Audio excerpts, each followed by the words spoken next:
যে আয়াত আল্লাহর পক্ষ থেকে নাজিল হয়েছে, আল্লাহর পক্ষ থেকে হুকুম হয়েছে যে হে নবী আপনি পড়ুন, পড়ার হুকুম হয়েছে, নির্দেশ হয়েছে পড়ো।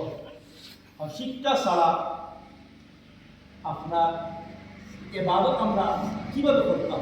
যখন আমরা জোহরের নামাজ দেওয়া হয়েছে কায়েম টেবুল, তার সময় কত রাকাত ফরজ, কত রাকাত সুন্নত, কত রাকাত ওয়াজিব, যখন আমরা এই নামাজ সম্পর্কে আমরা যদি প্রকৃত জ্ঞান না থাকে তাহলে আমরা নামাজ পড়িয়া মজা পাইতাম না, আমরা নামাজ আল্লাহর কাছে কবুলিয়ত নামাজ হইতাম।